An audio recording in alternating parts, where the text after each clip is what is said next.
I'm always hoping that whatever I do, whether it feels like it's just popcorn and disposable, and you walk out of the theater and go, "That was great," and or if it's something that you want to sit with people and it's heavy and they got to think about it a lot, I'm always trying to smuggle in some meaning. You're always trying to figure out ways to talk about what's happening today, not just be waiting. It's all a wrap. This beautiful melanin goddess that's before me. Hello. Coming up on another act, I sit down once again with Don Cheadle to talk about going one-on-one with LeBron James, his Emmy-nominated performances in Black Monday and the MCU, and exactly what's next for him. Don, this time last year we talked, and you actually were the first guest on my show, so thank you for that.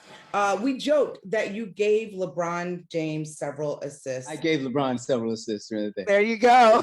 And I've now seen the movie, and it turns out you actually were a fierce competitor for arguably one of the best players in NBA history. Talk to me about that. I know so much of it was CGI, but what was that like for you? I have not seen the movie yet, so I'm excited to see how it all came out. But it was a lot of fun, us, figuring out like what kinds of things we were gonna do, and as far as basketball goes, what quotes we were gonna do, Vince Carter's dunk, his sort of celebration over that, that Dwayne Wade alley-oop, the things that we wanted to, smuggle in, those little Easter eggs for people who know what all that stuff is. But mostly it was just about making sure that we were telling the story of this competition, for the love of a kid, and being able to, inside of this fantastical world that we were creating, make sure that we were hitting these human beats, and I think that's something that this movie did that the last one didn't do. It wasn't trying to tell that kind of a story, and I hope that this one comes off on that, because it was a big reason why I wanted to do it. I was gonna say, how did this project, or ask you rather, how did this project come to you, and what made you say yes? Because I don't think that we've seen you have a role quite like this before. So what was it about this project? And again, how did this come to you in the first place? My agent said they want to talk to you about this role, and put me in touch with the director, and we met, and it started actually with another director. Malcolm came on and took over, but trying to figure out who this guy was. What does it mean to play an AI, and is it going to be me? Is it going to be me animated? I had motion captured dots all over my face for the whole production, and Flo's had motion captured dots all over him. And I didn't really know until post what it was going to look like and what it was going to be. So it wasn't until I was in ADR that they're like, "No, we left you." I was like, "Oh." So I played this gigantically huge, over-the-top character, because I thought we were going to be doing stuff with my face, but I guess not. So hopefully it still somehow works inside of the whole, conceit. It was a lot of fun, especially, as far as it goes with LeBron, because he's a great dude. We really connected, really hit it off. And to see his level of commitment to this, saying that it is, in his real job. We were doing, to do 12, 14-hour days on a movie is nothing. You do that all the time. But, he'd have to sometimes go to, training before we'd start rehearsal, and practice after we'd, be shooting. So he was really burning the candle at both ends. And I think like 3/4 of the way through, he looked at me, he's like, "Why did I say yes to this?" I was like, "I don't know, bro. You're crazy." But I'm glad you did, homie. I'm glad you did. I kind of love hearing that. But also, I mean, look, Don, I said it before the last time we talked, you to me are one of the best working actors in Hollywood. And then we have you paired up against, one of the best working players in the NBA. So of course it feels very synergistic, I think, to see the two of you guys as scene partners. Talk to me about that, because I'm sure that LeBron is telling people, just as you told me, about how hard of a worker that you are in this industry as well. Oh, well, thanks for your words. It was great because, it was cool to see that we were both approaching it the same, Yeah. We talk about scenes in the trailer and about like what beats we were, where we were in the story, the beats we were trying to do. If we didn't think something was going right a certain way, we'd both come to Malcolm and be like, hey, can we massage this a little bit, Mm. and rehearsing the parts. And anytime, we were saying, I'd be like, you want to run lines? He's like, yeah. So we'd run lines and stuff. It was just like, he's just there as an actor. It wasn't his first go round, obviously he was in Trainwreck and, Mhm. he's on the show and he's done commercials. So he knows about what he's doing. This was the biggest role for him for sure.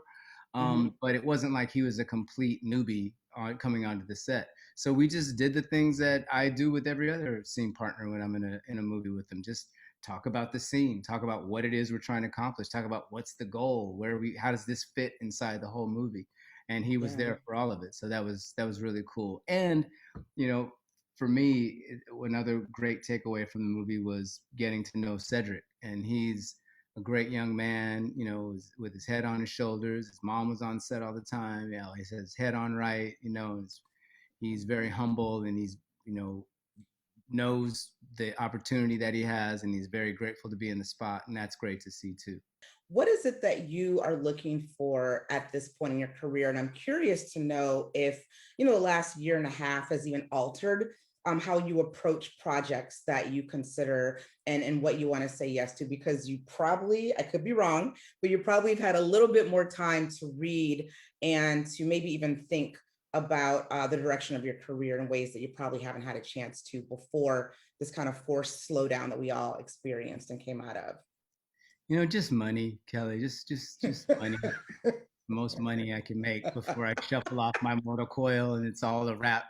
And I don't even know why I need all the money because I'm not gonna be able to spend it, and my kids are ungrateful. We don't have to. We don't need to hear all of this. Look, let's just focus on Space Jam 2, okay? I have a therapist that I pay for this. No, look, it's fun. I'm very fortunate. I'm very lucky to be at this point in my career that um, I I mean, look, I've always been choosy, and I think you can see that in the movies that I've picked and the projects that I take.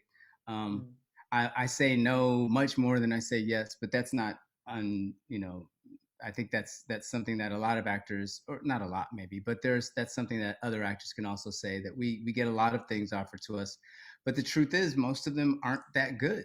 Mm. There's a lot of things that just don't reach the level of I want to spend 4 months of my life doing this, because Yeah. that's what it is. 12 hours, 14 hours a day, away from home, not sleeping in your own bed, all of those things. I'm not crying poor me, but I'm just saying, when you say yes to something, it's more than a notion, as my grandmother used to say. So anymore, it's about that. It's like, this is my, been doing this for 35 years. What is this project going to mean? And as you say, especially given the last couple of years and what we've seen happen in this country, in this world, what are the things that you want to say?